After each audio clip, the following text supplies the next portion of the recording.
it's stuff like that, and like what you mentioned earlier, how like people will describe rich in such a different way, and they'll look at the materialistic shit like, oh my God, it's a Lamborghini truck. Yeah, but they don't understand the mathematics of what you did. Progress plus purpose equals success. Right. It's only a number, dude. Yeah. A $300,000 car is the same as a $30,000 car. You just got to get your income to catch up to it. Hey, get up. That's fact. Yeah. So with that said, let's talk about The Apprentice. The Apprentice, man. Like, how did that come about? So 2004, when I lost everything. Fix your mic. No, keep going. Go. Fix your mic. 2004, when I lost everything, I got involved in a direct sales company, network marketing, like multi-level marketing. Friends bring friends in to make money off of friends. You know. Yeah. So my buddy calls me up. He's like, hey, you want to get paid every time the phone rings? I thought he was smoking crack. You know what I mean? Like, he was in construction. He was slow. I was like, dude's hallucinating. He called me like 5 times. I finally showed up. I took a look at it. Dude in front of the room was making 40 G's a month. I'm like, man, this is pretty cool. 40 G's a month? But remember, I was already making that in construction. True, but this guy was like literally reselling service. You know, like the AT&T guy is in front of me or something. I don't even know what's going on. That's crazy. So at the end of the meeting, I'm like, you really make 40 G's a month? He's like, showed me his last deposit. I'm like, just tell me what to do. He goes, put people in front of me. I put people in front of the opportunity. I built the opportunity over a course of like 4.5 years, made millions of dollars. And the company that we were with was actually on The Apprentice. So the celebrities made a commercial for our company, and I was able to be one of the judges. I was such a high producer in the company. I was invited to be there. So like we were working with the celebrities. Nice. Dennis Rodman, Khloe Kardashian, Joan Rivers, all these different celebrities, Jose Canseco, 2 different episodes, 2 different seasons. And they took our product, which was a video phone back then, and they were making commercials. So you saw me on TV. Like, I was working with the celebrities, and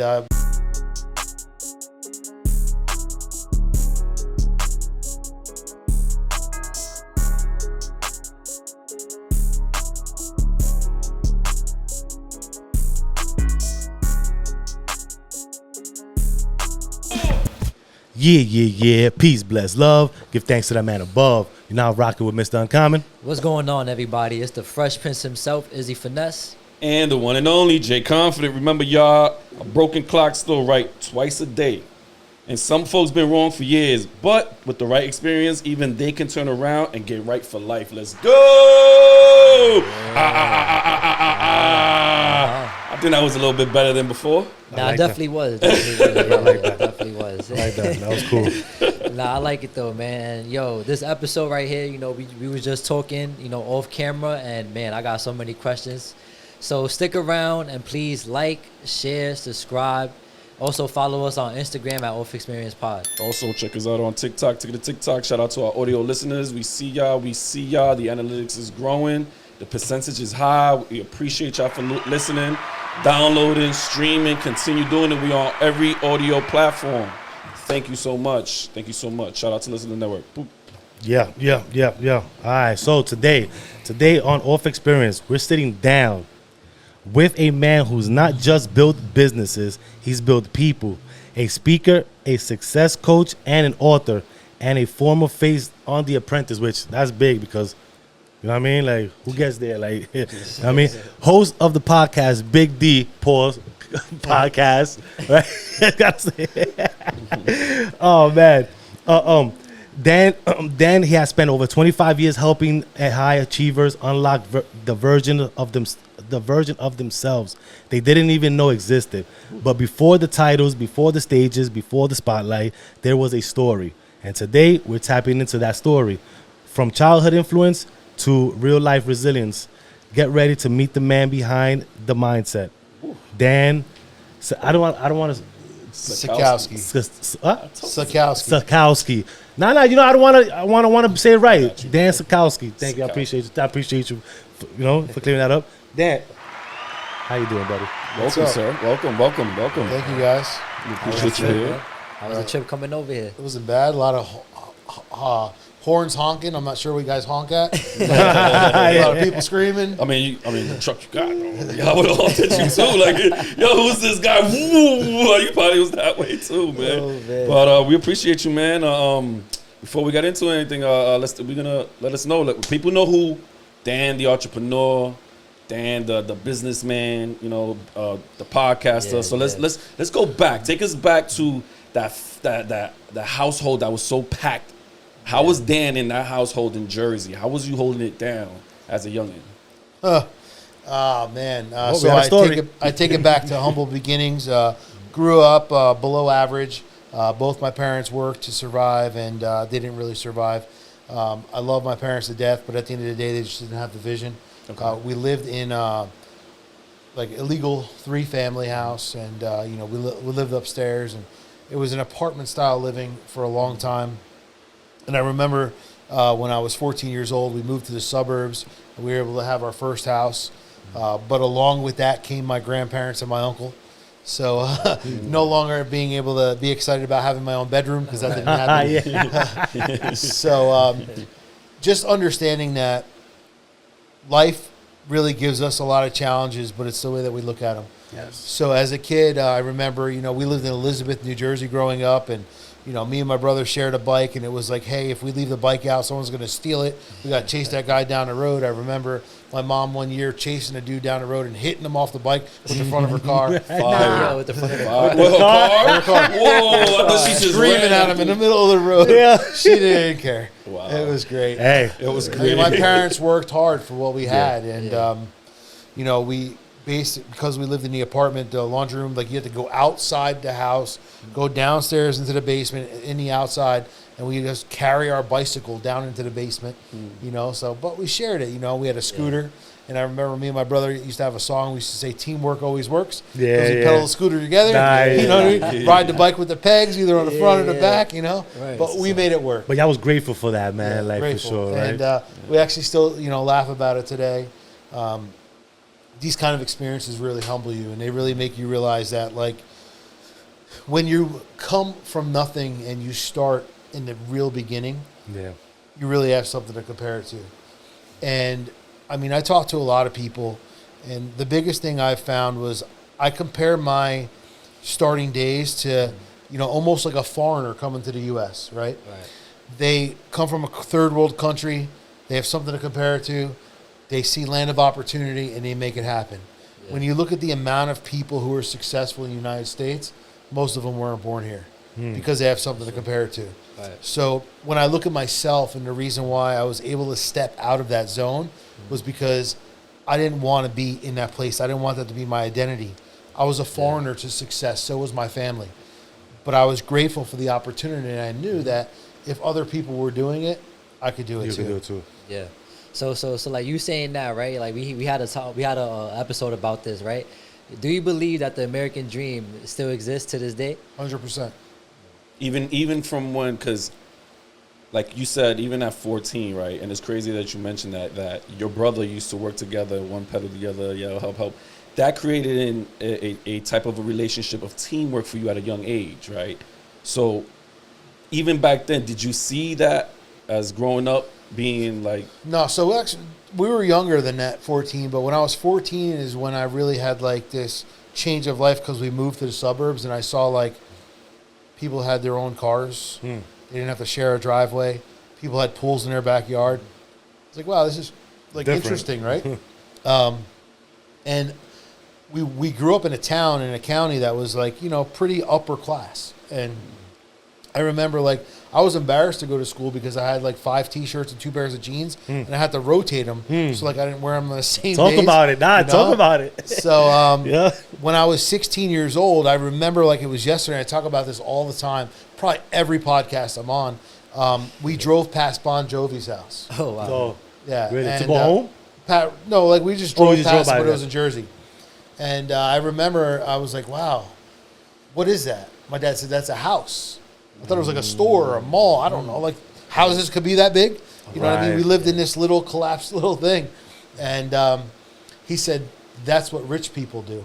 We'll never be rich. Oh, That day, my mind shifted. it turned you. And I said, I want to be rich. Right. American dream. Now today, going through the processes of what I've been through in the last 27 years, rich is identified in something else. I think most people fail in life because the American dream, they see the success. There you go. They see the money. They see the clout. They see the car. They see the this. but they don't realize what's tied behind it. And then when they get that success and when they get that money and when they get all that stuff, they're still empty. If you're not driving life for purpose, you can have all the money in the world, you can have all the nice cars in the world, you're still going to be empty inside. This is why people commit suicide. This is why people, don't take themselves to the maximum level that they can, is because they get to a place and they feel stuck. Yeah. That's So 100%. my first roundabout, I was driving after money, because that's all I knew. I wanted to make money. I wanted to make money. Money doesn't make you happy, but money changes the operations in your world. There you go. It will give you the opportunity to do things. It opens up doors. But when you focus on money, you're going to bash your face pretty hard in the ground, and you're going to stomp on yourself, because you're going to realize that, there's really no reason behind what you're doing. Yeah. So, That's true. I experienced that very early in life. You want to hear something crazy though? We were just talking about that. I had the conversation with my daughter that, now that she's young, to figure out what is it the path that she wants to take. Because when I was growing up, I had 15 jobs, and all I was chasing was money. I want to get more money. And the fact that it changed the trajectory, right? Of what your life is, right? That's all I thought about. More money, I could do more things. What's the purpose? It was no purpose, right? And now is when I'm really catching my purpose on what it is. You know what I'm saying? But it took me to that space to always just think about that, just money, and that's not the way. At least if you have a purpose from young and being now you know that he's my son and everything. I'm glad that he understands that even now, because he's young. He got the mindset I didn't have. So now it's putting a purpose behind it. You know what I mean? So, and even speaking about age, at 17 years old, you started your first business. I don't know if I'm correct or not, but at 17, you started your own business. Was that a type of you wanted to do it because I was you were hungry. That's the rich part. He wanted to be you rich. wanted to make sure that it was all about resilience and preparation. Because 17, I ain't gonna lie, 17, I just wanted to get my dick wet. You know what I'm saying? I ain't care about no money or none of that shit. Excuse your No, I'm French. serious. Excuse my French. I'm sorry. But yeah, that's exactly what my mindset You're was. Big D. That's what I'm talking about. That's what I'm talking about. You hear it first, y'all. You know what I'm saying? But I don't know. But to build at 17 years old, what was your thought process like? Because there's not a lot of people. I mean, nowadays there's a lot of people at that age who want to think about that money making. But how did you start that at that age, back in the day? So, it was just a dream, and even with school, I'm sorry to cut you off. Even you can add that even with school, because school had to be intertwined with that, and being that you didn't finish school, how did that work for you? As a second So part I went to a vocational school when I was a kid, carpentry vocational school. Started doing construction, and I always liked the whole aspect of working with wood shop, all that stuff, and I just saw opportunity in it. I had no idea what I was doing. When I was 16, my best friend's dad knew that I was in construction. He let me finish his basement. I did it for free. He literally fed me. And I figured it out. Nice. It took me 6 months to figure it out, but it came out good, and he loved it. Nice. So I said, man, I could do this. Oh, shit. So this actually transpired to many things in my life today, where we talk about where we do things, learn things, and we become givers. But when do you start paying and getting paid for the things that you're giving? Yeah. So I knew that I wanted to be in my own business. I was unemployable. I wasn't going to listen to nobody. I didn't listen to my parents. I didn't listen to my teachers. You weren't going to tell me what to do because you weren't living the blueprint that I was trying to design. Yeah. So when I was 16 years old, I read a book called Rich Dad, Poor Dad. Changed my life. So I had a boss, my only boss I ever had. For 1 year, he was my mentor, my first mentor. He was in his 30s. He had 3 boys. He was in construction, and I worked with him. So instead of going to school for the whole day, I'd go to school for a couple hours and go work for him.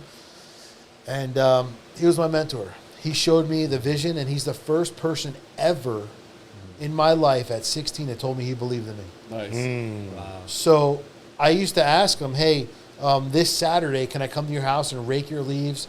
This Saturday, can I come to your house and clean your pool? This Saturday, can I come to your house and do anything? And I would literally go to his house at 7 o'clock in the morning. He lived an hour away. Oh, wow. Every Saturday and Sunday. And I would just pick his brain. How you was getting there? So I started with him when I was 16, and when I was 17 in the beginning, I got my license. As soon as I got my license, I started going to his house. Oh, okay, got you. So that's fire. That's I would fire. pick his brain, ask him questions. He'd take me to the coffee shop on Saturday morning to meet all his buddies to grab a roll and a coffee. Yeah. Back then, and I would just everyone would talk about how good Dave was and how awesome Dave was, and you're so lucky to be around Dave. So I literally just like sponged it all up, took it all in. And during that time, I read the book again. Then I read Think and Grow Rich by Napoleon Hill when I was 17. That's that book right there. That was probably the most boring book I've ever read. Yo, for real, 'cause I still haven't But finished that one. it's very difficult to read. But when you process that book, it's amazing.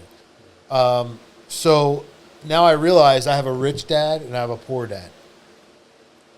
My poor dad told me, oh, you should go into union and you should go do this and you should go join the Teamsters. You should do all this bullshit so you have security. I already knew at that time that if you work for 40 years, retire on 40% of your pay, it's not going to work because you can't even live on 100%. So how's that going to work? So I wasn't sold out on that. My parents were sold out to the plan, but they were struggling. Right. So how's that going to work? And nobody in my family was rich. So I realized that their advice wasn't worth much. Yeah, nobody did it. Their love was great, but their advice sucked, right? Yeah. So then my rich dad, Dave, he says, no, you're great. I can't wait to do this, this, and this with you. I'm going to build this company with you. I'm going to do this. And I'm like, fuck that. I'm going to start my own company. Yeah. He believes in me. Here, he told me I could do it. Yeah. I'm going to do it. So as soon as I was done with high school, I walked out with an empty envelope. So I didn't really finish.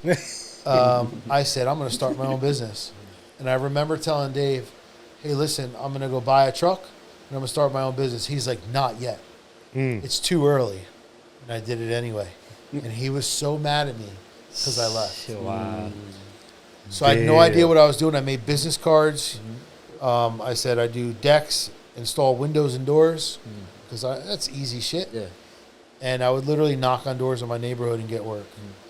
By the time I was 20 years old, we built our first house. Wow. So 3 years later. Yeah. Wow. So it's like even before we even go deeper in the story, right? No, yeah, go ahead. I just wanted to get into my segment, right? And by the way, I'm definitely loving these answers, bro. It's different when I actually hear it in person, because like I said, like on Instagram, you're always in my feed, and I listen to it. I listen to everything you say in the morning time. Just dropping gems and dropping motivational posts.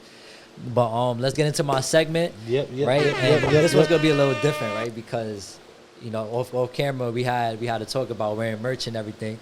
So I'm gonna start it off, right? And what I got on right here is my shirt that I made, and it says "I am," and it's a story to it, right? Because "I am" is actually my initials. It is. Oh shit. Yeah, I-A-M. Those are my initials, but the meaning behind it though is like like that's just the words that you want to say to yourself, like I am great. Mantra. I am smart. I am intelligent. So that's really why I made it too. And then on the back is the blueprint. What I like to call the blueprint is everything I'm not made me everything I am. So Nice. that's a T-shirt I made. Right, Never shit. came out, but I'm thinking about making. Hey, some listen, So more. from now on, you need to put your mic on the other side so everyone can read I am. Right. Facts. Definitely. You're That's hiding it. there you go. That is true. Yeah, that really can't. You had to definitely show it. Aye, Move the mic out the way. You can- Hold on. Show Right, them Yeah, what you- got. There you go. That's fire. right there. Right Nah, there. that is right? that is fire though. And I just got on some black shorts, and then I like my Nike Spirit Dawns, if y'all can see. Very cozy, but Lowe's is Nike. that's the story though, man. The story of a lovely lady. Me, corduroy. I don't want to say it. Nah, respectfully, regular white tee, corduroy jean pants from joggers, H&M, Adidas sneakers. You can see, comfy, definitely comfy for sure. I'm liking the green that's going on today. You know what I mean? Little minty. Yo, so me, I got the regular black bad hat, of course, good vibes only. Merch, of course, Elevate when we went to the 420 event, you know what I'm saying? I got to wear the merch because it matches what I'm wearing. Got regular H&M jeans, ripped jeans with the little cover on the back. I bought these during the wintertime because it was cold. So I ain't trying to share no bare skin at that time. You know what I'm saying? Then I got my dunks. I can't show my socks because I don't tuck in my jeans, y'all. But what I wore today was my Jack Skeletons. Yo. You know what I mean? King Jack, y'all. The Jack Skeletons. I mean, That's odd crazy. socks. I need to holler at me already, man. But that's not nowhere near here, there. But yo, that's my fit for today. You already know Nike downed up. You know what I'm saying? Right. And like this is exactly what I love about my segment, right? Because now you could talk about, you know, business and like how wearing your own brand is like a form of marketing. So can you break it down for us what you got on and you know how it relates to your business? So I got my Big D Yeti right there. You gotta show the engraved. camera. Can they see? Yeah, they can they can see You it. can see it. Yeah. Definitely see it. Okay. I got my Big D snapback on. I wasn't going to wear a Big D shirt because this is your podcast, but I still wear my merch. And the shirt I have on here is Life Out There Apparel. It's one of my sponsors, Mark. Amazing individual. Every single month he does a launch. Everything that he does has a story behind it. It all drives with purpose. I met him out at my business coach's headquarters, and we had a conversation. We clicked. Called him a few weeks later. I said, "Listen, I got some ideas. Let's throw some ideas together. But let me start rocking your merch, and then we'll do some things together long term." And this is his June drop. Hot Sure, rods it and says Hot rods gasoline. and gasoline. There's a big logo on the back, and he literally sends me whatever he's got going on every month, and I promote it. I got some Jordans on.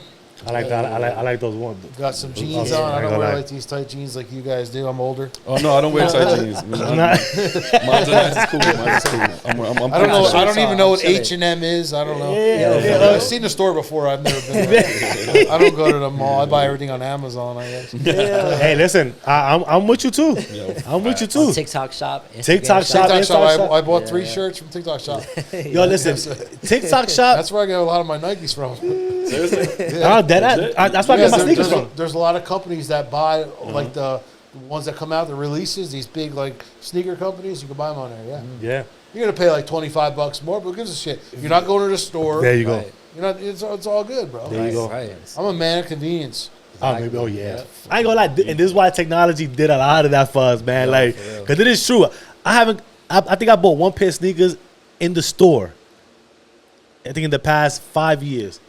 The rest been online. Yeah, everything online. Everything online. Yeah, I'm a these grown are ass dope. man. I know my size already. I know all that, bro. Give me that size. You know what I'm saying? Like, I ain't gotta fit them on or nothing. They almost come wore right in my. those. Huh? I almost wore those. Oh, that was Oh, the yeah. pandas. Look Nah, at but that. that's dope, man. That's dope. But that right there Facts. concludes my segment. Yeah. But I also wanted to ask, right? So you branching away from your rich dad, right? Like what was the lesson that you've learned, like when after everything happened? As far as what? As far as like you said how you branched off from him and you made your own business cards. With the truck and all Yeah, that. he like, bought the truck and everything, even after he told you to not do it, right? Like, was there a lesson learned from still doing it after he told you not to? No, the lesson learned was that he knew how good I was, and he wanted to keep me on. Okay. So what you'll find out in life is you're going to come across people who know what skills you have, who know what you have inside, and they're going to tell you about it. But they're going to want you to stick around because you bring value to them. Yeah, you go. And once you leave them, it would probably be hard for him to replace me. Or he knew that, hey, if I build up with this kid in the next 5-10 years, like, here's what I can do. But he just told me one thing, that he believed in me, and that's all I needed to hear. And it was a struggle getting started. I remember my parents saying, like, all right, like, you're going to own your own business. You're not going to go to college. You're not going to go in a union. You got like 6 months. Wow. Dude, in 6 months, I was making more money than my parents. I think in the first year, I had 3 trucks already. Oh, nice. And I was Nice. just doing what I had to do.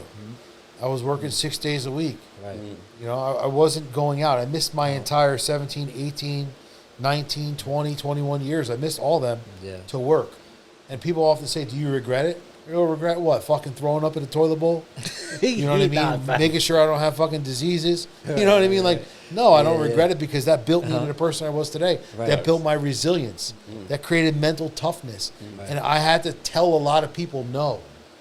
While people thought I was crazy for doing what I'm doing, now they're 40 years old sleeping on their mom's couch. Who's fucking crazy? There you go. Right. There you Who's go. fucking delusional after that, right? No, that's true, bro. Like, No, it's right. It's facts, man. I mean, even like being on top, right? You even spoke about hitting rock bottom, right? So how was that for you, right? 3 times. So how was that 3 for you? How times. did that look for you, right? And who was around, like, to stick around, that, like, to see if you needed that extra help or to see you downfall?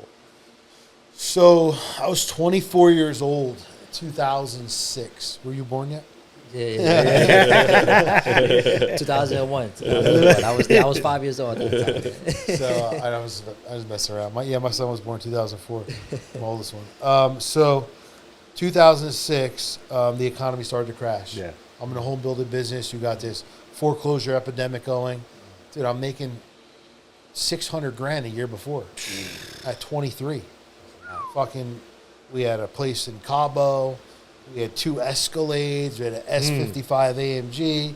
We had a 4,000 square foot house on 2 acres. Like it was MTV Cribs for real. Yeah. At 23, everyone in my neighborhood thought I was a drug dealer. Oh, that's great. That's wild. That's how you know you're getting a lot of You money. want to know when you why? start drinking Because that. back then, back in 2006, 2007, someone bought a house maybe in like 1995 for like $80,000, and then they sold it for $4,000, and they were able to buy that $800,000 house that I had and have the same kind of mortgage. You know what I'm saying? Right. Mortgage rates were low. It was easy to get a Yeah. house. You didn't have to get pre-approved back then. Dude, my neighbors, some of them were older than my parents. Oh, shit. So people were looking at me like, what's this guy do? This young kid all over here. landscaped, like motorcycles, quads, all these kids got it. Like, what the fuck's going on there? And I remember like one of the kids was coming down the street, and I didn't talk to him all the time, and his name was Tommy, and I'm like, hey, what's going on? He goes, I'm not allowed to talk to you. I'm like, why? Mom said you're a drug dealer. Hey, yo. The perception, man, of what it is. That's fucking hilarious. So I said, tell Mom I'm a hope dealer. Boom! Drop a bomb for that one, yo. That was fire. So I'm this a is hope what people dealer. see. Even when people see me today, like if you see me on the street, you see me walking, you'd never know what I've done in my life, because one thing I never did was change the person I was. There you go. Or change my identity to become someone who I wasn't. So the only thing that's changed for me is the people I've met, the places I've been, maybe the money I've touched. But I'm still the same person I was 20-something years ago. And I think the biggest problem in this world is people do that. So hitting rock bottom sucked. The phone stopped ringing. We had a nanny raising our kids. Back then I was married. We had a nanny raising our kids full time. So I worked 80 hours a week. She worked 80 hours a week. We had someone else raising our kids. That was the American dream, right? Like you have Right. someone watching your kids, fucking washing your clothes, people coming to clean your house. That was it. It was sold out. you know? Right. Now the phone stops ringing. I got a $25,000 a month nut. How am I going to cover this thing? What am I going to do? Yeah. At 24 years old, I went bankrupt. Yeah. I lost everything. So all right. So you said that you went bankrupt, right? But you had a business, right? So that means that you had to do a certain type of bankruptcy. I closed the business. I did. Closed the business Yeah. and everything. Closed everything. Yeah. Lost it all. Yeah. But as far as like your assets, that means that everything was safe too, or no? No. Like, you Not from the you got business. to- It was over. I had It's to. over. Escalades were gone. Back to the dealer. Called voluntary repo. Dropped off. Yeah, Benz yeah. was dropped off. Mm.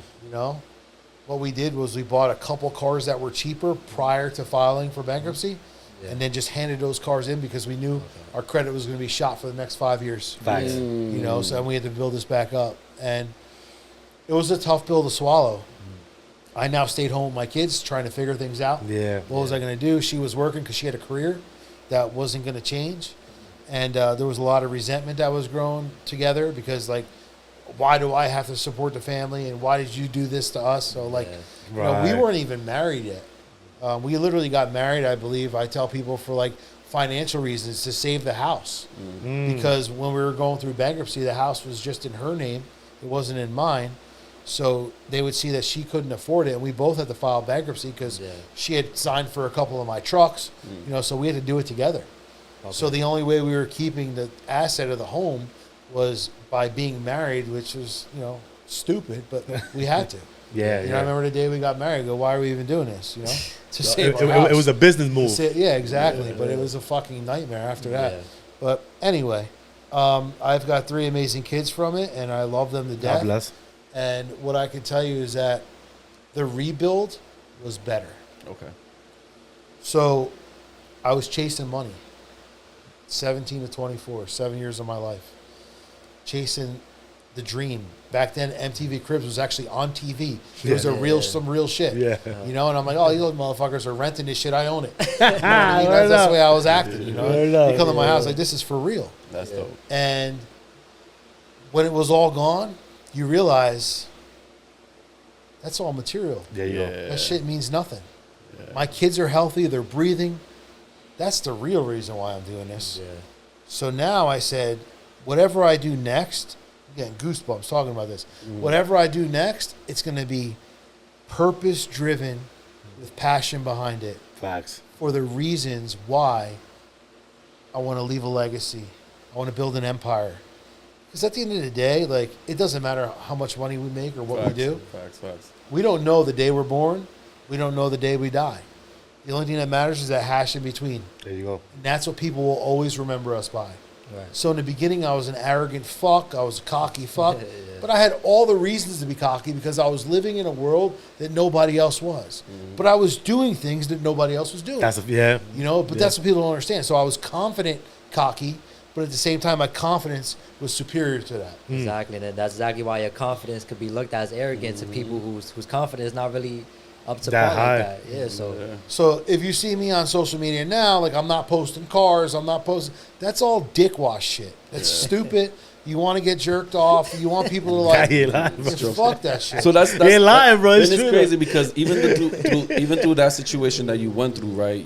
You taught yourself that like let go of your ego, like that. I don't want Put your nobody pride to, in your back pocket. Exactly. Yeah. And it taught you integrity. You know what I'm saying? Like, I gotta like step my game up a little bit. You know what I'm saying? right, And now you're looking at yourself like, all right, am I fucking up and staying here, or am I gonna upgrade myself? And you actually, like you said, you did. I think So, I'll be on. Sorry, I think it'll probably be more like you more appreciative of what you're doing now than what you was before. So now right? it's even a totally different story. Second time. Then I looked at my kids. Right. Now I said, listen, these kids can't starve. They need a roof over their head. I have to do things for the right reason, for the right purpose. There you go. And if you build something with the intention of it being worthwhile for others, everything else just kind of falls in place. They do. When you stop worrying about money, I don't worry about money today. I don't worry about where it's coming from, when it's coming. It just shows up. If I'm like, shit, I need like 50 grand for this. Where am I getting from? All of a sudden, like in the next 30 days, 50 grand will show up. Yes. You know, there'll be an opportunity. That's So, he got the manifestation mind, we bro. need Like, you know to stay what? around his aura then, son. Because I think if I throw like a penny at you, that's just gonna go and shoot the other way. Like, what's this? You know what I'm saying? Nah. So listen, when you live a bigger life, you're just broke at a higher level. What? But we talked about this yesterday. Yo, word. We talked the more money, the more bills you get. Like, Yeah, but you have more opportunities. but you definitely have more opportunities. You have for more money coming across the table, but you have more risk. sure. Yeah. You know? Yeah. But listen, as a business owner, I'll have $100,000, $200,000 in the bank today. Tomorrow I'll have $5,000. You know, because you got bills. It's not your money. Right. You have bills to pay, things to do, and you got to keep running in the game. So when I talk about like not having 50 grand, like you got, oh shit, I got to pay for this, I got to pay for that. All right, now receivables are coming in. This is coming in. You're all taken care of. But if you stress about the money and you worry about the money, forget about it. Just go out there and take care of other people. There you go. Feed other people. Make sure you're good, and you'll always be tucked in and out. yeah, There you go. Yeah, So real quick before we want to get into the apprentice, right? Ice cream. You want ice cream? They always come around at this time. This is the time you come. Hey, that would be crazy. Go for break for ice cream. Fuck it. Nah, listen. We want to get into the apprentice, right? But before we get into that, I want to get into my segment of Mr. Uncommon questions. So we're gonna, out of that stack that we have on top of the table, we're all gonna pick a card, and we're gonna answer the cards, right? Answer the question. So you can pick. I have to pick a card too. We all of us gonna pick.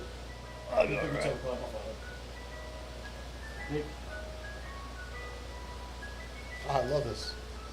Looking at these cards, it's crazy. I just learned how to play spades the other day. Oh, you did for real? Yeah, oh, we gotta play. we gotta Stop. play? Start playing. Yeah. Start playing some Chess, bro. Chess. I That's used the to play real chess. game. Bro. That's how you make Yeah. moves. Right. Because everything's Did you strategic. see my Instagram post today? No, Bro, I haven't been on Instagram. all come day. on. I said something about chess and checkers today, man. Chess is always a thinkful game instead of jumping over to the end. And checkers, like they do, always take your time through life.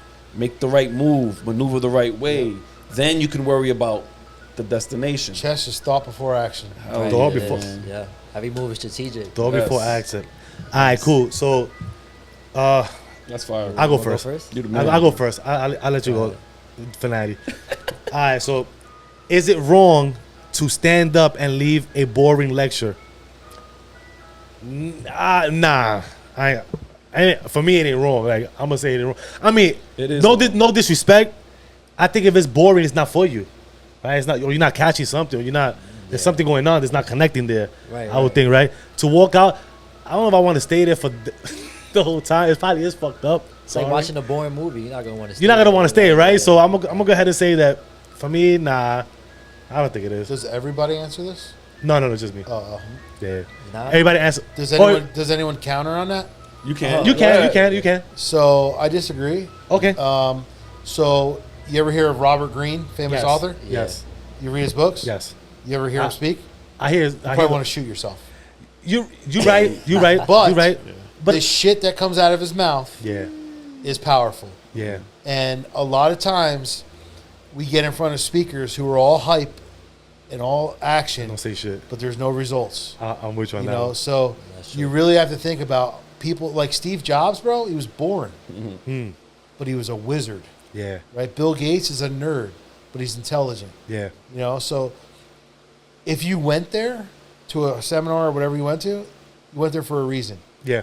There's always one gem you can grab from something, even if it's the worst experience. I agree. That's true. You have to ask yourself, what did I agree. learn from this? Yeah. Yeah. That's the reason. And why there's I agree. always something that you can gather. You've already invested the time mentally that you're going to go there. Yep. You knew that you were going to be there. Yep. So you Yeah, could be yeah. walking out at the best point when one thing came out of the mouth that you missed that would have changed your life Touche. forever. Hell yeah, that's I like why that. at the end of the I day, like that one. the only I like thing that one. the only thing you literally offer to this person, this boring person, is attention. That's what you paid for. It's to pay attention to what he's saying. Like like he that said, any little gem would have saved your life. Now, which it is true. That is definitely a different perspective on it. totally Like agree. when you walk out, you could have just said that one thing right there. You just missed it. So yes, I will agree with you on that one for sure. Thank you for counting that. Now, it's good to have the different perspective, right? Because like I was just thinking about like if it's boring, I'm like because I do listen to the message, right? So the message don't get me boring. It's just like you said, like the talking, maybe like The tone. and But stuff that's like good. that. Some with of it. the most But yeah, you're right. powerful people are not charismatic. You're right. You know what I You're mean? right. You're right. A boring movie, I definitely shut the door. True. Because a movie brings no value to your life. True. you have an option to shut it off. Yeah. True, I you know want what to I'm ask you something too. After That is true. Yeah, after I like this that episode about Alright. the movie, but okay. saying. Go ahead. All right, so my question right here is a little easy. It says, if a friend got a haircut and asked if you liked it, what would you do if you didn't? I would just tell them straight up. Yeah, I'm definitely saying it. I'll be like, yo, bro, what is that on your head? Like, what are you doing? Like, what did you go in the barbershop and tell Go the get a barber? refund. Go Yeah, get a refund. or Yeah. something, bro. Go 'cause- patch Get your the hair. buzzer and cut that dude's hair. Yo, word. Nah, I think honestly the best policy for sure. Like I think you Nah, should you gotta ever tell be them. like, Keep it a buck. let me not say nothing. Like no, bro. Like if I see a friend, be like, your shit is fucked up, bro. Yeah, like you gotta hey, tell fuck them. this shit up. How many times your girl's like, hey, how do I look? And you're like, what do you mean? I'm my wearing it God. anyway. What the fuck you ask me for? So why you ask me for? Right? It's true, right? Don't ask me for my opinion, right? Don't ask me then. I'm gonna tell you, but hey, but that is true though. that That's was it. easy. Honestly, best policy. That was the easy one. What's mine? What's the maximum amount? What's the maximum amount you would pay for surgery on a pet? Ooh. I don't. Well, damn, I got my turtles. Good I luck mean, on that question. I mean, Bro, I was just sign them up for insurance, health insurance. Nah, I'm not gonna. Damn. You still got to pay out of pocket. You still got to pay out of you still pocket. gotta pay Yeah. out of pocket. I'm not I gonna guess lie. it would depend on the pet. Yeah, that's what I'm Yeah. saying. I only got turtles. It really depends I because love when my I turtles. had got just a checkup on my dog, right, when he was alive, you know, Rest in RP peace. Teddy. Shout out Teddy. Teddy. But I went to a 24-hour vet in Yonkers, right, and they charged me just for a checkup and to give him medicine $900. Whoa. Jesus Christ. But if you love that pet a little bit I paid more, it. I paid but it. if you love them a little bit more, you wouldn't be complaining about it right now. Cold-hearted. Yeah. Like, damn, I paid $900. You just said, No, you said Rip Teddy, and you're like, you fucking cost me $900. Where's the love at? Truthfully, No, but that's right? what I'm saying, right? Because because you know how like you Here's know a backtrack. Here's a backtrack. There's a backtrack. You know that. Yeah, right, Sometimes because- we keep saying it. We put our foot on our mouth. yeah, We because more it's like all right, like when you're dealing with money, there's a lot of emotions involved, right? So it's like, bro, I love him so much that you know what, I'm gonna just pay the $900. No, you had to pay him I because had you didn't to, know what it was yeah. going to cost. Exactly. If they would have called you and said, "Hey, it's going to be $900," I would have you'd thought be about like, it if I like "You could just fucking die." I don't know, man. That's damn. crazy. He said, "Yo, they would have gave me a heads up first. Maybe I would have probably went. I don't know." You had to pay or you weren't leaving. Nah, Yeah, facts. That's a They would fact. have kept him in the back, like yo, until you pay it. All right, so don't get off the hot seat. How much you would pay though? Nah, I mean, I got turtles. I wouldn't know because my turtles, if they die, they die. You pay nothing. That's the way it is. I wouldn't pay nothing. Nah, Okay. turtles are different. I mean, So different. What kind of what? All right, let's put it like this. As a child, right? What animals do you have? Like that you could like. oh, dog, I cat? had gerbils. Now that's All right, so talk about that. Then. all Like, right, what now was- that I would pay like about maybe $1,500. I love my gerbils, man. Yeah, how we putting prices on I'm- you know what I'm on the saying, animals? man. I Like don't that's know. crazy, right? I love Like, my gerbils though. It was fucked up because I had 2 of them, and the next day I had 15. Whoa, Yeah, it's crazy. They fuck like crazy, man. Big D's over there. big D's over there. Facts. What you got, man? It says, "Is it always right to forgive?" Absolutely. We must forgive because we can't judge people, number one. And if we don't forgive people, we hold on to things and we can't get through other things. And we always dwell on a situation that we can't change. True. So it doesn't matter what happened. It's not going to change. But the only way that you're going to be able to go through it is you grow through it and just put it behind you. And that's what forgiveness truly is. People have fucked me over for $75,000. People have tried to take me to the bank for $1 million by trying to sue me. Whatever, bro. Fuck it. Like, you know, that's your problem. You have to live with that shit.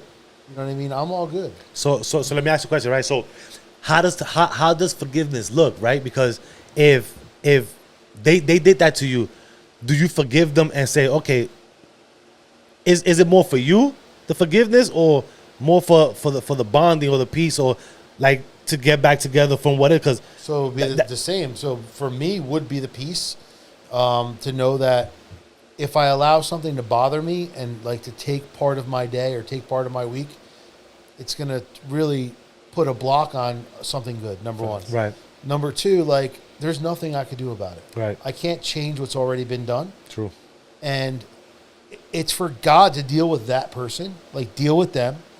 And it's for my peace inside to know that, like, listen, I did what I was supposed to do, and I can't change it. You know what I mean? Like, So with Nothing else forgiveness, I could with forgiveness, would you keep them around, or would that depends what they did. All right, so let's say, like, for example, like they took, so let's say hypothetically 75,000, right? Whatever. No. Would you keep them around, or forgive and say, I'm gonna give you another chance, or that'll be it? I forgive you, but I don't want you around. I'll just never give you money again. Okay, That was actually a business transaction, but Yeah. like, there's been people in my family that I've helped out, I've lent money to, and like, you come to a point where you're just like, you know, you're not going to get it back. So what I tell everybody, Yeah. even people I coach, like, listen, if you're going to lend anybody money, lend them money with the intent of never getting it back. I've heard that before. Yeah. Don't ask for it. Don't expect it. You're just giving it to them. They're a charity bill. That's all they are. If they want to give it back to you, they'll give it back to you.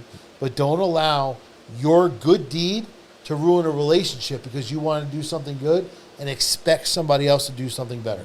That's Good great. good perspective. Because I was gonna relate to that as well. Because you don't want to burn the bridge. That's why you never burn your bridges. You always put the "do not enter" signs on each end on those bridges. Because at the end of the day, maybe later on, 10 years from now, you can actually remove that instead of rebuilding another bridge. You understand what I'm saying? Another analogy. Here we go with fucking analogy shit, bro. Like, Yes, sir. we gonna, anyway, listen. He's talking about bridges So and don't all. burn your bridges, y'all. Don't burn your Yo. I got bridges. lost, bro. I think look, I don't know it. 10 years later, you take the sign off, and now you can cross the bridge again and all that. Yes. Listen, That's the man. whole point. What he just said. Yeah. Right. Anyway, this is the conclusion of this uncommon. Uncommon question. I Right. love it. No, but it's great that you mentioned. Oh, you wanted to ask him a question about movies? No. Well, no, that was. no. Okay. Well, we want to get to The Apprentice, right? To The Apprentice. But go ahead if you want to. Yeah, before we get into that, because you mentioned motivational speaking, right? So how do you tell people who think like motivational speakers are like people who sell like hope? Like Half motivational speakers are full of shit. And I don't think I would never call myself a motivational speaker because you can't motivate somebody to do something. Okay, I true. can't make you get out of bed. I can't make you eat. I can't make you get in a car. I can't make you shower. You have to motivate yourself. If someone's speaking, they have a message of inspiration. Yeah, We can inspire people to do things, but motivation's from within. So a lot of people want to be on a motivational platform, or I'm a life coach. Bro, your life's more fucked up than anybody else in the room, but you're going to coach everybody on it? You know what I mean? Like, I've been through experiences, out of them, built back up, fell back down. So anything that I teach is everything that I've been through. There you go. Xperience. You know, people want to talk about things that they've never experienced. That's like going to a marriage counselor that's not married. What the fuck are they going to tell you? Yeah, facts. Facts. You lie, yeah. Or Yeah. asking someone about how to take care of your kid when they don't have a kid. That's like dumb telling dumb how to be smart. It doesn't work. It's like calling the kettle black, right? Yeah. It's like, yo, the pot calling the kettle black. It's like, yo, what the fuck you talking about, bro? Like, we both got the same shit. Like, how That was crazy. Why you talking about me? yo, that's what I'm saying, right? Like, it is true, 100% to that. Like, how you giving me these life advices when you ain't never gone through word. nothing? Yeah. I've probably gone with more than you. So Nah, you're it's saying true. you're a financial advisor Yeah. now, right? Right. So this might kick you in the nuts, but it's what you have to hear, right? So you're walking around telling people, "Hey, I'm a financial advisor. You know, let's talk about your funding and all the stuff that you do." If you talk to me about that, I say, "Bro, open up your book. Let me see your money. Yeah. You want my fucking money? Let me see your money." Yeah. So the best thing for you to do is to plow with silence. Start building your portfolio for the next 2 years. And even if it's not millions of dollars and it's $100,000, $50,000, success leaves clues, right? Yeah. In the last 2 years, look what I've done. I started with this, did this, and I could do the same thing with you. Maybe your numbers are different or larger, but this is what I've been able to build. Yeah. Now imagine your numbers were extra zeros. That's where it would be. People don't understand that. Everyone calls people and wants to give them advice, but they're fucking dumb as shit. Yeah. For real. Nobody knows anything. Yeah. The only way you know anything is based off of experience, and that's how people become successful. Right. Right. So if I was you, I'd quietly build a portfolio over the next 2 years, still get clients, like small clients, whatever you're doing, but go after the big fish, because that's where you're going to win. You're going to get one client or two clients that are going to pay you like 100. Yeah. Word, that's true. But if you're building something small, what they're going to believe is your integrity, your mission, and how you went out there and followed through, and you're leading by the example that they want to see. This is what people want to see. Yeah. I love that, bro. Thank you too for that, bro. Definitely. So you get a couple more years to live at home. Yeah.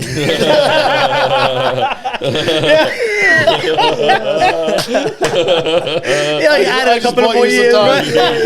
right? You added more little more time on it. I That's love funny. that though, right? Because No, but that's real shit though. Yeah, That's real I'm shit. always open to hear what anybody got to say, right? And that leads to like a quote that I heard the other day, right? And it says, "If I don't have wisdom, all I can give to you is my own ignorance." That right there, like I really had to let that sink in. I'm like, yo, that quote right there is true, because what we know is just what we know, right? And it's like, all right, so if I pass this on, then it might not be true, right, to the next person as they get older. And it's like, oh, now they starting to realize, like, oh, that was just Yeah. a myth. What I got told. Yeah, as to what we were saying about the guy, the boring speaker, Yeah, you go through life, next thing you know, you have that one moment like, oh shit, yeah, homeboy was right. yeah, What he said was true. Now my life did checkered that way. You know what I'm Yeah. saying? And now I Yeah, got to right. move a certain way. So that's exactly. Yeah, I think we definitely got to surround us. So you got to surround yourself with like-minded people and people that will tell you what it is. Like I hate that part that people just want to like, oh yeah, the yes man, pretty much, right? Yeah. Yeah. Like don't tell you nothing. Like give you type of advice and all that. It's like there's so much to learn out there. You know what I mean? And the fact that you came and you obviously you know it because of what he's been saying, and he's like, yo, try to do this because it'll show more, which it does make sense. You know what I mean? Which is fire, and people got to be receptive to that information as well. Yo, word. You know what I mean? You're gonna fight people like in your industry. You're gonna fight people to get $5,000. Yeah. You're gonna write me a check. You're gonna write me a check. But if you do that over the next couple of years, people are gonna start you checks for $1 million. Facts. Because they're gonna believe in you. They're gonna believe in your mission. They're gonna see what you've done, and you're gonna show them a pattern of where you're going. Now your portfolio is gonna grow, and they know it with their investment, but they already trust the path you're on, and they see where you're trying to go versus trying to be like, hey, you know, you should go with me. Let me check out your portfolio. Why don't you open up your envelope for me so I can check everything out? Fuck you, check it out. You know what I mean? Like, yeah. but this is the way a certain percentage of people feel. Yeah. And I am the certain percentage of people that you want to go after because if you try to get rich off the masses, you're going to be like them. But if you try to find the battlefield where the players play and you learn from them and you work with them and you run with them, That's the clientele. bro, you only need a couple people to change your fucking life. I like that. Right, That was right. deep. So I like you're that. talking about like I like spending that. time with people. So the people that you spend time with now at 24, you know, they shouldn't probably be the same people you're hanging out with at 4. You know, you want to change your environment, change your circle. Association is priceless. And it's okay to leave people. You're not leaving them behind. You still love them. You still like them. But if they're not serving with you and they're not going with you and they can't see with you, you know, I always tell people, listen, I want the guy on my left, the guy on my right, not the guy behind me. Because the guy behind me, I'm probably going to have to carry him because he's going to get winded. Ooh, carry Right? it. Nah, drop a So bomb I for want, that I one. want Yeah. the, I want the was people deep. who are next to me or in front of me, because the people who are in front of me I'm chasing, and the people who are next to me we're running. But the people behind me, they're complaining, they're falling, they're dragging, and I'm not trying to carry anybody. I ain't gonna lie, bro. Like that right there was. It's like if we could have dropped the mic, bro. That would have been fire, dude. Like That was that was fire. No, because I the wanna person, break your shit. because the person that was so dope. I'm definitely taking that. Like the person in front of you chasing, the person on the side of you running with, And the one behind you and complaining. the one behind you complaining. You gotta yeah, you gotta yeah. carry the motherfucker, No, bro. yeah, Like that's why I'm just soaking in like all this advice that you're saying right now too, right? Because I watched one of your episodes, and correct me if I'm wrong, right? But you was doing an episode with one of your friends, and y'all was in the Lamborghini truck.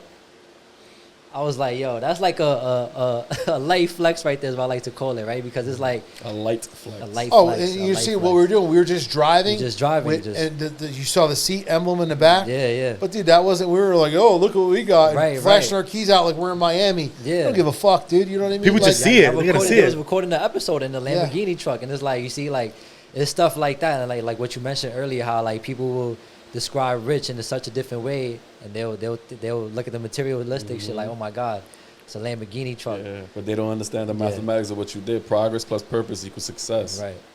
talk man, about it's it, only a bro. number, dude. Yeah, A $300,000 car is the same as a $30,000 car. You just gotta get your income to catch up to it. Hey, get up. That's fact. So with that said, let's talk about The Apprentice. The Apprentice, man. Like, how did that come about? So 2004, when I lost everything.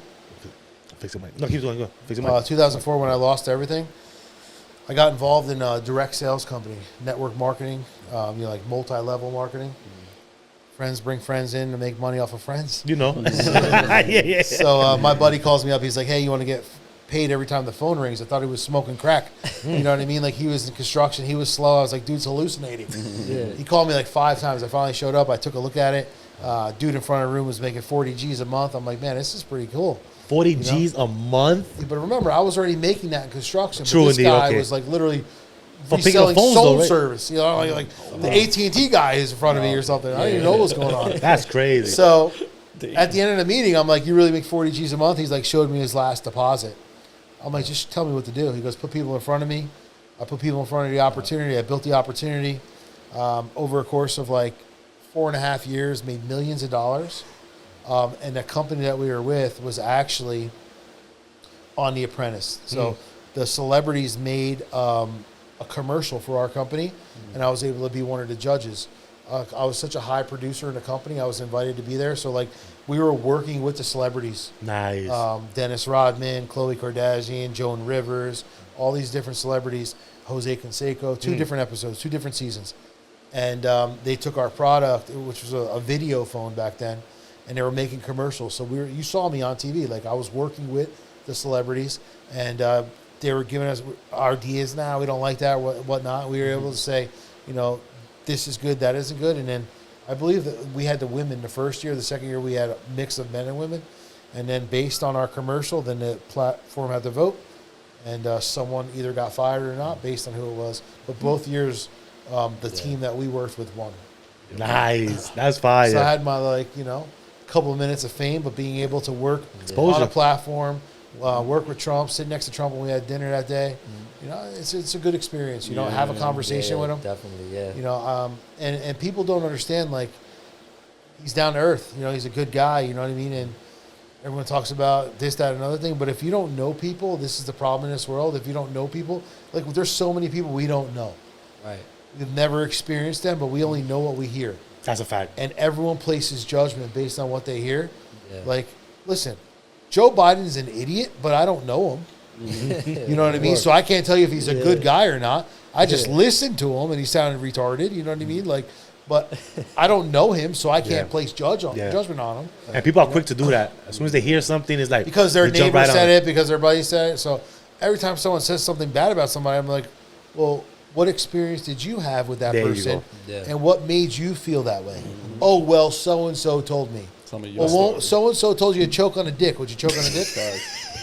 I know it's true though, man. Because we definitely gotta stop that shit, man. Like that, like you listening to Joe Schmo and like, bro, like get your own experience on that. You don't have to listen to nobody else. Like, and even if somebody else tells you, you should stand on your own and say, well, that wasn't my experience, so I don't really know. Yeah. Right? Instead of trying to jump on, like you said, somebody jump on somebody's dick and be like, oh yeah, I can see why you say that. Like, what the fuck you talking about, Everyone bro? wants to be a dick rider, bro. Everyone wants to, like, follow what everybody else is doing. Nobody wants to create their own path. Yeah. Nobody wants to learn from their own experiences. Yeah. And this is why when you talk about land of opportunity, this is why people don't become successful. Because they don't want to go out there and fight the fight. They would rather just show up, get paid.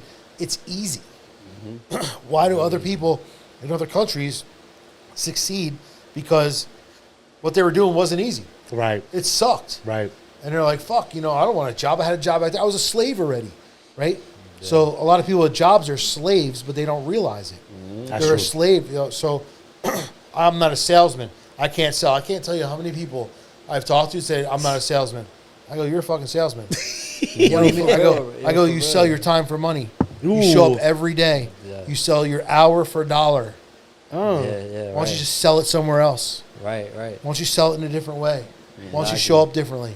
Yeah. Why don't you think differently?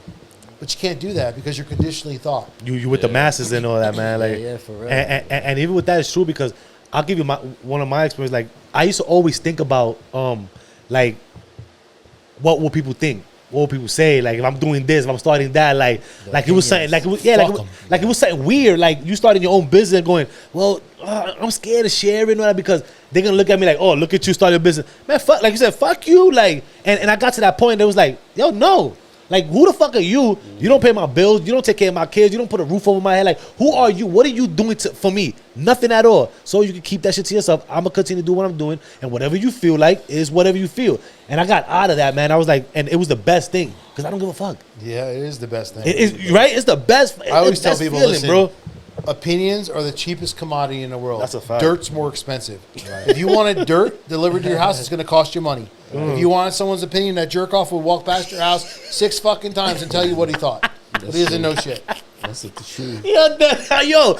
I swear to God, bro, it's the fucking best. And when you see that shit and you have that perspective towards that, you just see that jerk off walking by, yo. Yeah. That's the you keep laughing because that's just a joke. So I'm following a bus, right, on the way here. I'm just thinking to myself, how many motherfuckers on this bus are literally just driving the bus and just talking? They're not even getting off the bus because they want people to listen. They'll take the A bus to the B bus to the C bus to tell you everything they don't know, just so you'll listen. And they'll be, oh, they listen to me. You know, people don't give a fuck. They don't. And the minute you don't give a shit about what people think, and that's another thing why people aren't successful. You know, hey, I want to start this business. What do you think? Who gives a fuck? Start it. It's my business. Why do I care what you think? I don't give a shit. Oh, I don't care what you do Oh, either. you can't do. Oh, I don't think you could do that. I don't think They you're made want for them. that. They want them to talk them out of it. Yeah. I knew it wasn't going to work for me. Thanks for confirming that. That's crazy. Let me show you something. Let me show you. bro. And then Let me they want to show you say, something. and then they want to say, oh yeah, like that business you're trying to get to is oversaturated. Yeah. Like what? Yeah, like what is saturation? There's 8 billion people in the world. Yep. What number becomes saturation? Bro, Right? 'Cause it's fucking retarded. History repeats itself anyway. So. All day long. Yeah. There's always gonna be something. Just focus on your job. Do your job, and it will get there. I mean, Who don't gives try to fuck be a about it? paper delivery boy because No, that I probably mean, ain't coming out no more. But let's figure out what's going on today. Yes. Right. Where's the world going? Yes. And a lot of times, and here's the problem with college. When you go to college and you get out 4 years later, those jobs are already taken. And people don't realize that. Because here's what's in demand. I'm going to go to school for that. By the time you get out of school, there's no job demand. That is true. This is why those fuckers work at Chick-fil-A and McDonald's and everywhere that's else, so because true. whatever their degree is, they can't fulfill it. That is definitely fucking true. No, that's 100% true. You're right, and I didn't put it into that perspective, right? Because it's true. You start like, oh, I want to be this, and except those 'Cause that's the what's years- hot right That's now. what's hot right now. Yep. Those years come, and it's like, oh damn, No jobs. somebody done jumped on that already a long time ago. Yeah. So that is true, man. So That's crazy because even just hearing your story, right? I'm like, because my dad always told me when I was young, because he knows construction. I'm a carpenter, so he always told me in life that in everyday life somebody needs something fixed. But now that I'm hearing your story, I didn't really read between the words, not the lines, the words, because he really meant like, don't work for the next man, bro. Every day somebody needs something fixed. That means The you can opportunity's control there. your own money, get your own bread. Do not work for the next man.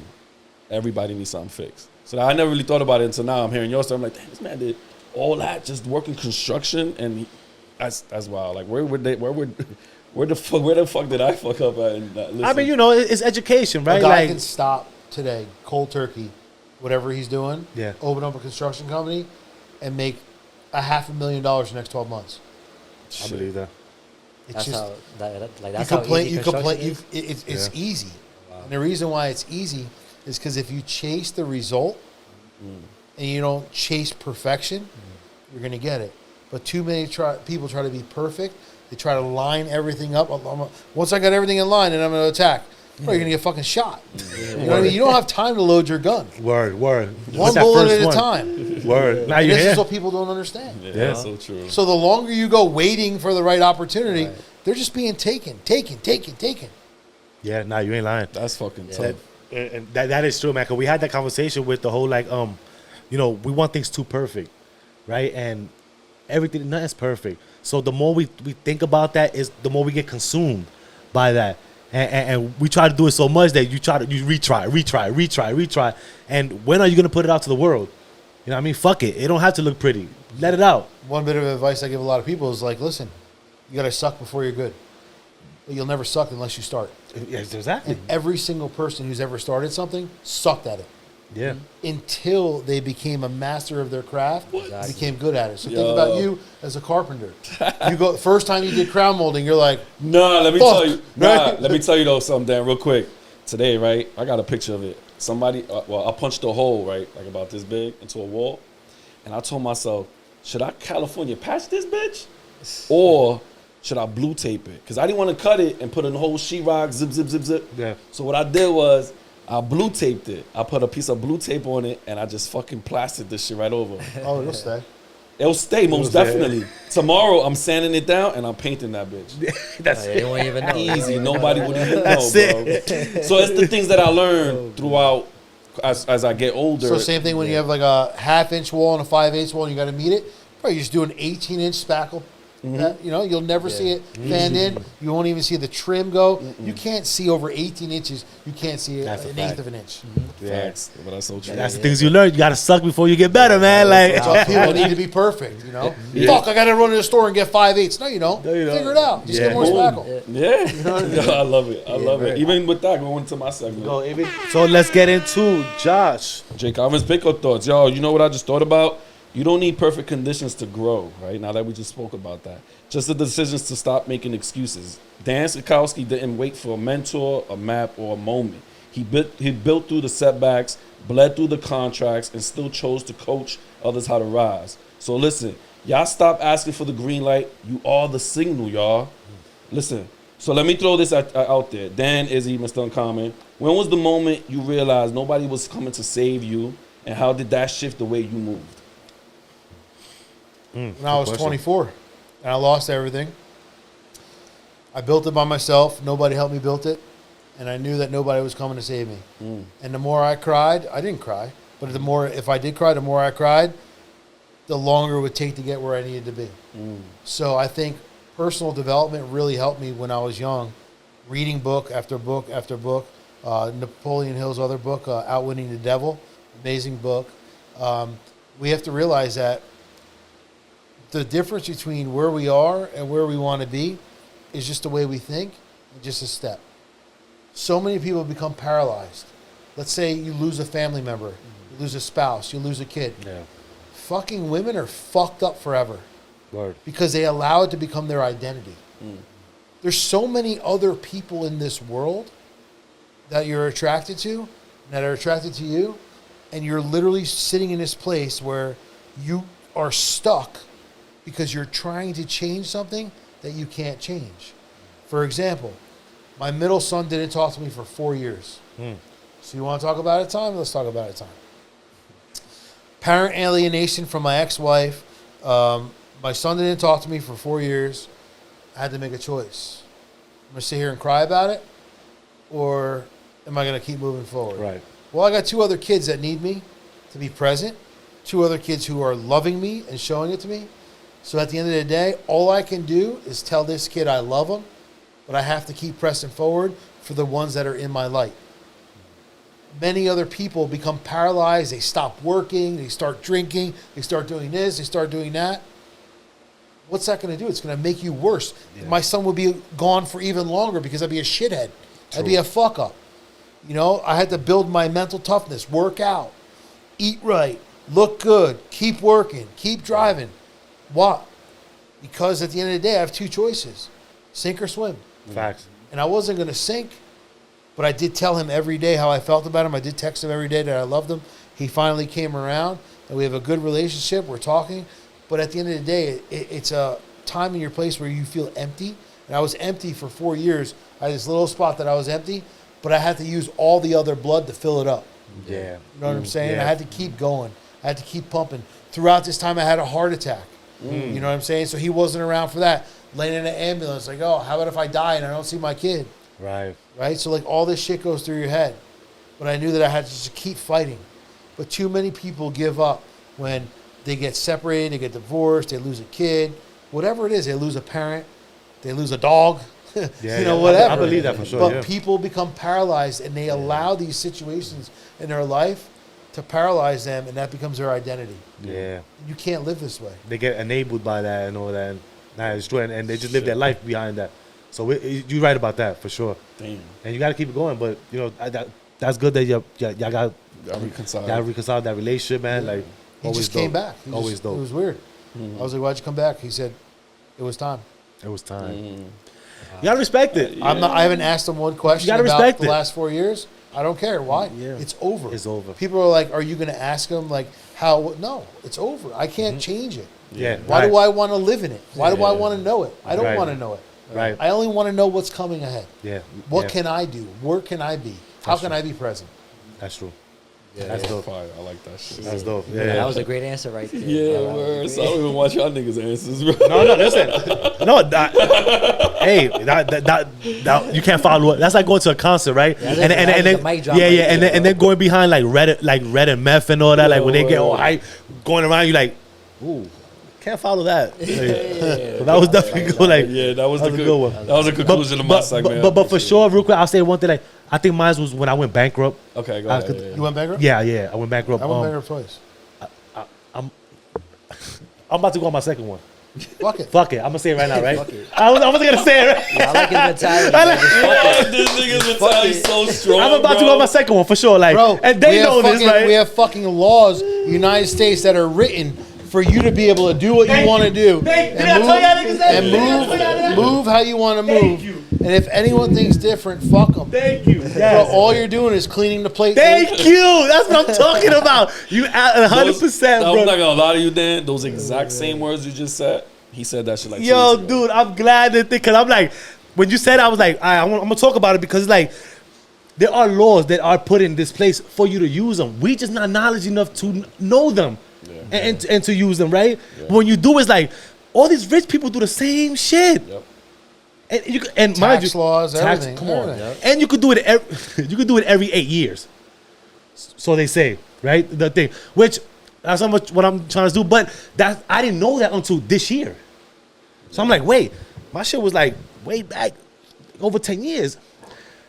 I think I need a reset. So yeah, so it's true. So I think at that time, it kind of messed me up, which I didn't learn from it because I'm doing this again, but I'm learning more, right, than Stop I knew buying before. Green corduroy pants, right? Exactly. At H&M and start going to Walmart. Start going to Yo, Walmart. no, listen, you for real. Yeah. Listen, I'm grown now, and you're right. Like buying different clothes from other places don't even fucking matter. Like I'm with all that, you know what I'm saying? So yeah, is you're absolutely true. right about that. It's just all materialistic stuff. And now that I'm doing this for the second time, like I need to know better now, way better now. And I'm glad that I have. You see, you coming by with your knowledge and understanding all this stuff is cool because it makes me like okay. Like Too many people think, like, I'm going bankrupt. What are people going to think about me? Who gives Yeah. a fuck? Like you said before, they're not paying your bills. right, You know, at the end of the day, listen, we get jammed up especially when you're in business, you get jammed up. Yeah. One person fucks you, bro, it's over. that's a fact. So at the end of the day, like, we're set up to be able to say, drop it, sink it in the mud, don't give a fuck. Right. I have zero emotional attachment to any business I own. The problem in the beginning was I had emotional attachment. I built this thing. I'm just going to let it go like that? Yeah. How can I do that? What's that going to do for me? That was my pride, right? Like, what's that going to do? How are people going to look at me? I don't give a fuck. What that means is I've taken fucking risk that nobody else has taken. And maybe it didn't work, but I fucking tried. Well, you tried. And I went after it. Yeah. And that was the What main do you thing. have to say? Oh, you're comfortable with your job and your fucking pension? That's cool. You're fucking driving the same car for the last 15 years. You know, like, again, like, that's not me. That's not who I want to be. Yeah. Yeah. So we that's think true. different. I don't give a fuck what you're saying. Yeah. Because your life of comfort sucks. You can't go on vacation. You can't do shit. You can't go out to dinner. You got to clip coupons. Yo, nah, for real, it get that deep though. It get that deep though. It even got to a point where this man right here told somebody in on their podcast, I don't give a fuck what you doing. You know what I'm saying? Yeah, we give a fuck what we doing. We don't care what you doing. You know, that right there shows you that mentality changes everything, your whole perspective, everything around you, your aura, everything. Like, no is no. That's it. I think new you go opportunities. I think you go through things that make you know, like, you wasn't there for me when I was going through this shit. You wasn't there. You wasn't there. And it's not to point fingers. It's just nobody was there when it was lonely. When I was by myself in the dark, like you saying, like crying all that shit because I'm fucked up and I ain't got nowhere to get what I gotta get. I got kids and all that. What am I doing now? You know what I'm saying? I'm not calling nobody like, yo, I need help. I need this. Nah, you wasn't there. So guess what? The way I move is the way I will move. And if you ain't in line with that, if you don't like that, then that's cool. That's cool. You're going to find that, let's say in the last 10 years since the last time you've done it, you may have spent some good amount of time with 15 people. Yes. You're going to find that 3 of them may stick around. Yeah. You now bring no value to those other 12 because you can't offer them what they need. That's a fact. Whether it's a free meal, a drink, a beer, whatever the fuck it is. Yeah. And now you got to realize that these 3 people that are stuck around are the people who will be with you forever. Yeah. You know, it's like if you're going to go move this weekend, how many people can you really call to help you? That's a fact. That's it, right. Yeah, Right? yeah. But then when you don't show up for somebody, it's like, you never fucking showed up for me. Yeah. You know, so I literally stopped doing things for people, you know, and expecting people to do things for me. Like, yo, I'll just send someone to help you. I'll pay a guy to come here. Right, Leave me the right. fuck alone. You know Right, what I mean? right. That's kind of like where I'm at in life. yeah.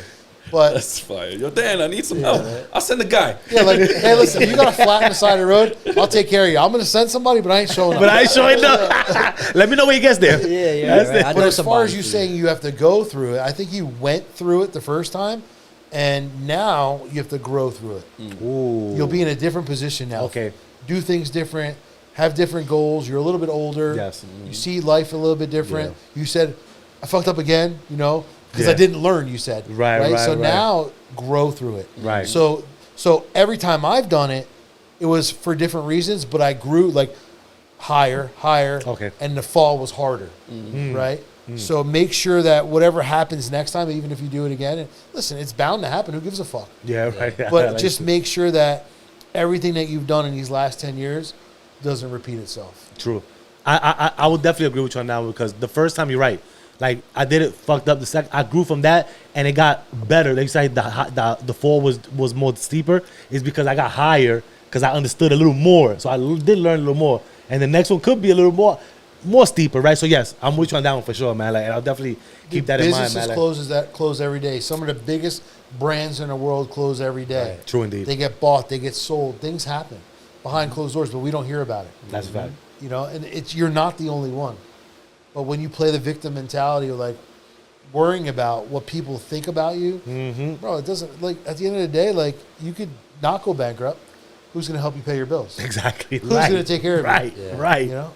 Right. No, that's 100%. You're right about this. What was that saying? Worries don't pay bills. That's it. Nah, it's true, right? And like, so like off camera, right? We spoke a lot about like time management, right?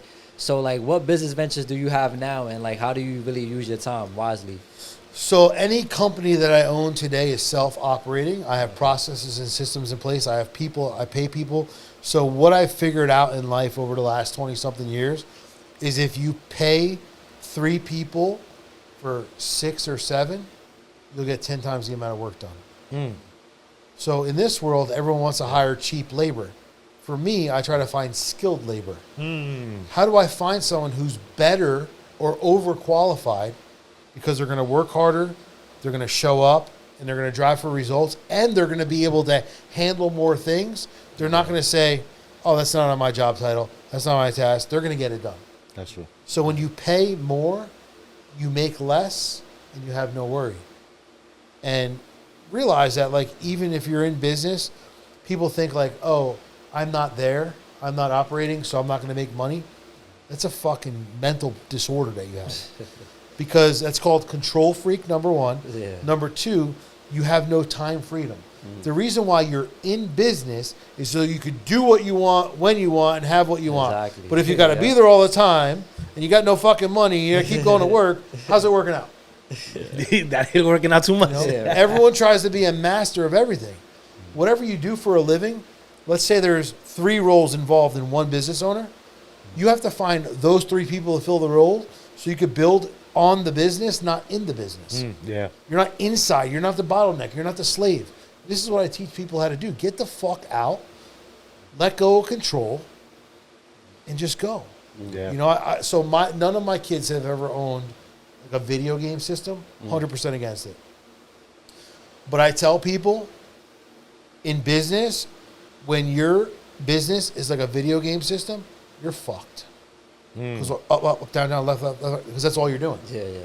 You're trying to control every sequence and every event based on what's going on. Right. Let people do what they want. People don't want to be looked over. Yeah, They don't want micromanage to be and told. shit. Yeah. Just let them do what they got to do. There are skilled people out there who are going to show up, but you got to pay them. And remember, when you pay somebody a little bit more, you're going to get a lot more. When you pay somebody a lot less, you probably got to pay somebody else to fix it. That's a That's true. That's true. And like that right there is actually one of the lessons that I've learned from Rich Dad Poor Dad too. And he's explaining to Robert, like, yo, like, you gotta pay your employees first, right? And then he also made a point where he was like, if I give you a raise, it's still gonna make you work. And like, You gotta work for more. Yeah, exactly. You still gonna have to keep working. So a raise doesn't really matter, And like. And that's great that you mentioned that, because where I work, I just recently moved to a different location at my job, right? And the way that the guys I work with, their finances is to a part where they're comfortable. And they explained to me, like, if we get paid this amount of money, we're good. Instead of having this contractor coming in, charging us $11,000, we can get that learning and we can do it ourselves. You know what I'm saying? With this amount of money that we get paid hourly salary, you know what I'm saying? So that's when he's saying that, I'm like, you know what? It's true. Just the more you pay somebody, the better you get the results. You know what I'm saying? And I'm realizing now where I'm at, because I've never seen somebody wipe down the top of a insulated pipe because he wants the mechanical room to look clean. Yeah. It's worth the money. You know what I'm saying? He has to do something. So I'm like, oh, okay. Impression. Yeah. Can't hear you. Yeah. Can't hear you. You might- Hello. Can't hear you. Really? Yeah, tap. I can hear myself though. You hear yourself? Yeah. I'm playing my headphones. All right. Yeah, I can hear I myself. can see the meter moving, but I just can't see. Yeah, I got spine. But yeah, that's So, and like running your business, right? Like, how, like what's the importance of like ChatGPT, right, for you? Because we use it all day ChatGPT, long. you know, and like we emphasize and like we tell everybody like, yo, use ChatGPT to learn everything, right? So how do you implement it in your business? But don't use ChatGPT to learn everything. Teach ChatGPT to learn you. There you go. So Yeah. my ChatGPT is basically like my clone. I've taught ChatGPT to be me. I ask it questions. It asks me questions. I can literally say, hey, I need you to give me this, and this based on conversations we've had before. And it will literally lay it out exactly how I've said it before Yeah. because it knows who I am. Yeah, me too. Too many people are trying to use ChatGPT and be, Trying to cheat. try to get the upper hand. But everything they send or do, they look idiotic. Yeah. Yo, now you're yeah, yo. Yeah, I mean, like It's like I the believe cheat it, code. too. It's you a know? cheat code, yeah. It's like anything else, right? Like you cheat on a test, you'll never learn. Right. But if you watch the person who's doing it, Yeah. kind of look over their shoulder, you know what I mean? It's a little bit different, right? So cheating by not watching. So in business, if you plagiarize in school, let's say you have to do a summer reading and you plagiarize a book, you get in trouble. Yeah. Yeah. If you kind of look at someone who's successful and you look at their cheat code, you plagiarize them and you become successful, nobody's coming after you. Facts. Yeah. Facts. That's how it's done. Yeah. So people are trying to say, oh, I'm going to just cheat by using ChatGPT versus trying to make ChatGPT a profitable part of our life and see how the successful people are using it. Yeah. I literally just put some prompts out on I seen right it. how to use Yeah, I ChatGPT, seen. why to use it this way. You know, I was ignorant in the beginning. I'm not going to use that shit. Oh, it like saves 6 hours a day. Dead ass, bro. Dead 6 hours a day. I have my entire it offices, everyone using ChatGPT. Uh-huh. Like their customers are emailing back and forth. They've literally, from the beginning of the thread, emails in there. Here's how we want to respond. Here's what's going on with the project. Every response gets thrown in there. ChatGPT responds automatically because they know what we're doing. Yeah. Throw it back in. Bro, it's 15 minutes of typing I just Easy saved. money. Right. Easy money. Yeah. Easy money. That's why I true. wanted, like that's why I wanted to ask you too, because you know, a lot of business like they fail because they can't keep up with like the technology. So that's why I wanted to ask you, how do you implement? So it in anyone your who's not business? keeping up with trends is going to fall on their face. Right. You know, it's like the old pizzeria. The guy still wants a cash register that you got to poke. He doesn't want to take credit card. We're in a world today where nobody carries cash. Right. You know, you have an ATM machine in there, but you got a pizzeria down the road. Am I going to pay an extra $3 to eat a piece of pizza, or am I going to go 3 more steps down the road, right? So say that shit if all you're the not time. keeping up with what the world's Word. doing, you're going to lose out That's a very, fact. very fast. That's a fact. You're gonna get rolled You over. know, it's crazy because with the chat, right? I tell my daughter, I go, don't use chat to cheat, right? Let's say like for a fraction. I always give an example. I said for a fraction, if you go to chat and you go, okay, how do I do fraction? How do I work on fractions? Like how do the thing? Instead of saying, give me the answer to this fraction, Yeah. learn how to do it. Say, explain to me how Explain it's to me how it's done, and then you take your problem and you solve that by learning how it was. Always do that, because when you start cheating, you start dubbing yourself down. You start being stupid. You know what I mean? Now people ask you something, oh, you don't know what it is, because you just depended on a program that just literally just grabbed your hand and took you in, right? So Here's a gem for ChatGPT. Take the analytics of your Instagram, Yeah. your YouTube, snapshot it, drop it in ChatGPT, and ask it how you can improve. ooh, That's a good one. ooh, That's a good one. Yeah, I'm not gonna lie, bro. You really inspired like me, right? I could say like you really inspired me to like to really start throwing in pictures in ChatGPT, right? Because before we wasn't using it like that. We would just type whatever. But as far as like creating a picture for you, or You have to have the paid version though. yeah, paid version, $20, yeah, yeah. that's the thing. But So yeah, And now we're starting to do it. But Dude, it was after. ChatGPT makes logos. Exactly, My Big yeah. D logo, I made it on ChatGPT. Yeah. Look at that. Yeah. Hey, gems, Shout out, shout out. gems. I saw like It a was- Dodgers logo. I'm like, hey, I like Yeah. this script. Right. Take this script and make Big D, have the big and the D carry underneath, loop it, and I had it created. Yeah. And until it perfected it. Yeah. Yeah, It was the Dodge. I can see what you saw. Same thing if you're going to do like carousels on Instagram. Like you have the 7 prompts of what you want to do. Yeah. Say, hey, I need an image with all 7 of these prompts, 7 different prompts, use the same image, and create a call to action. Whatever it is, it'll make it for you. Okay, is that your yo? Hold on, is that your videos when you have you talk and then you have the little pop-ups? You do them off the chat too?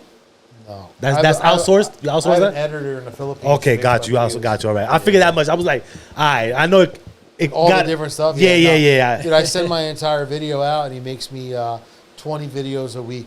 Okay. Pennies on a dollar. Word. Bet, say less. Might need that connect. Might definitely I'll hook you up with him. He's amazing, bro. He's Thank you. efficient. Since I started working with him, I've given him 5 clients, and like, dude, he's living good in the Philippines based on what we're paying him. He's above middle class at this point. Yeah. And I told him, "Will you take care of me? I'll take care of you."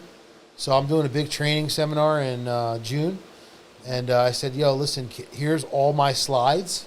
Can you make me slides for my for my slideshow?" That's cool. He That's literally dope. put images, me, my logo, Yeah. my website, everything on every slide. Made all my slides. That's dope. Fire. That's dope.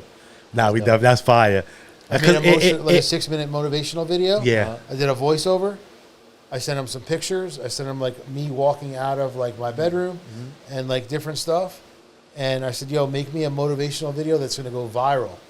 Yeah. And he made all the prompts, put all the stuff like and all the stuff in there, and he made the whole thing. Wow. That's The crazy. next Ashton Now, Home. $10. for all that. Chill. son. Yeah, man. We definitely. Nah, See, nah, we don't we gatekeep, y'all. You see that? Come on, Which man. that's gems right now. You know what I'm saying that you learn something every day. Every I would've day. never did that. That's But fire again, though. $10 in the Philippines is $100 here. Yeah. You know what I'm saying? Uh, So for me, I don't care. Like when you have VAs and people who are working for you, dude, that's why ChatGPT could be your biggest asset. Word. 2 or 3 employees are literally knocked off the books. If you can Yeah. get one person answering as 3 people, bro. yeah. Yep. That's big for sure. Hell yeah. Fire. Damn. So, what's next for you? Talk about what's next for you. The Oh, next word. projects The- coming the- up. The new book that's coming out. You know what I mean? The Yeah, new book. So that book is actually done, but I'm waiting until I get 100,000 followers on YouTube Okay. because my first book went Amazon bestseller in one day. But that's because I built that book with other people, and we promoted it to thousands of people at one time. So we were able to just disperse it and get it sold real quick. Right now, this is only me. Got you. So the book's completely done. It's been done, 14 chapters, Failing Your Way Uphill. But as soon as I get the YouTube following and I can start promoting it, I'm just going to blast it out because that's where it goes. You know, you need that presence. Even Instagram. Like Instagram, I probably close to like 75,000 followers. I need probably 500,000 followers Right.